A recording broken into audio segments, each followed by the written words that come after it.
নির্বাচন আসবে, নির্বাচন আবার চলেও যাবে। কমিউনিস্টদের 25 বছরের শাসনে রাজ্যের মানুষ সন্ত্রাস দেখেছে। আর কংগ্রেস মানে গুন্ডারাজ। সারা ভারতবর্ষে কংগ্রেসের কোনো অস্তিত্ব নেই। রাজ্যে কিছু উগ্রনেতা মিলে সিপিএম এর সঙ্গে আতাত করে তাদের সুবিধা ভোগ করার জন্য মিলেছেন। রাজ্যের মানুষ তাদের ইতিহাস জানে। জোট আমলে নারকীয় সন্ত্রাস চালিয়ে ত্রিপুরা রাজ্যে ক্ষমতায় ছিল তারা।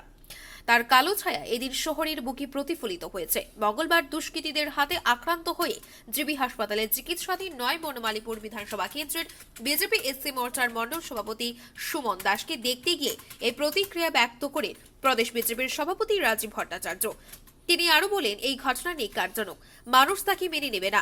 সাধারণ নাগরিক তার উপযুক্ত জবাব দেওয়ার জন্য তৈরি আছেন। বিজেপি সমস্ত পরিস্থিতি মোকাবেলার জন্য তৈরি আছে। যারা সন্ত্রাসে বিশ্বাস করে তাদের ছেড়ে কথা বলা হবে না।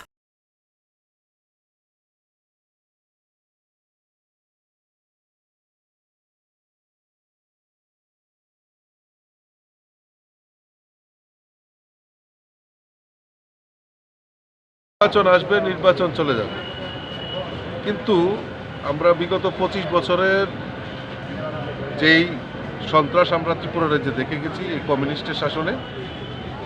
আর কংগ্রেস মানেই গুন্ডাগার্দি।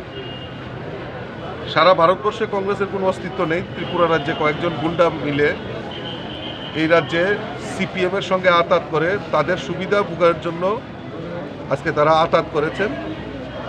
আর আমরা জানি পুরনো ইতিহাস, জুট পিরিয়ডে আজকে যারা কংগ্রেস কংগ্রেস বলে চিৎকার করছে তাদের ইতিহাস আমরা ত্রিপুরা রাজ্যের মানুষ আরো ভালো করে জানি। ত্রিপুরা রাজ্যে এই কংগ্রেসীরা জুট পিরিয়ডের সময় যে নাটকীয়ভাবে নক্কারজনক ঘটনায় সন্ত্রাস চালিয়ে ত্রিপুরা রাজ্যে শাসন ক্ষমতায় ছিল। আর 25 বছর এই কমিউনিস্টরা এই রাজ্যের বুকে সন্ত্রাসকে রাজত্ব করে, সন্ত্রাসকে কায়েম করে তারা রাজত্ব করেছিল। তার বহিঃপ্রকাশ আজকে এই নির্বাচনের প্রাক মুহূর্তে, মানে নির্বাচন ঘোষণার পরেই এরকম ধরনের ঘটনা শহরের মধ্যে, এটা বড় ন্যাক্কারজনক। এটা মানুষ মেনে নেবে না। গণতান্ত্রিক সাধারণ নাগরিক যারা রয়েছেন তারা তার উপযুক্ত জবাব দেওয়ার জন্য তৈরি আছে। আর ভারতীয় জনতা পার্টি এত দুর্বল ভাবলে চলবে না। তার জন্য যে কোনো পরিস্থিতির মোকাবেলার জন্য ভারতীয় জনতা পার্টি তৈরি আছে। আমরা সন্ত্রাসে বিশ্বাস করি না। যারা সন্ত্রাস করে তাদেরকেও ছেড়ে আমরা কথা বলি না। আমি আগে থেকেই বলছি যে আমরা কোনো প্ররোচনায় পাড়া দেব না আমাদের কার্যকর্তারা। আর যারা প্ররোচনা করবে, আমাদের উপর আঘাত করবে কার্যকর্তাদের উপর, রাজ্য সভাপতি হিসেবে এবং রাজ্যের দায়িত্ব যেহেতু আমার রয়েছে, আমি তাদেরকে ছেড়েও কথা বলবো না। তাদের কিভাবে ব্যবস্থা করা যায় তার ব্যবস্থা আমরা নিচ্ছি। কারা মেরেছে এরকম কোনো কিছু পাওয়া গেছে? নিশ্চয়ই ও তো নাম বলেছে, একটু আগে এসপির সঙ্গে কথা বলেছে, দুজনকে অ্যারেস্ট করা হয়েছে, বাকিদের খোঁজা হচ্ছে। যদি অ্যারেস্ট না করা হয় তাহলে রাজ্যে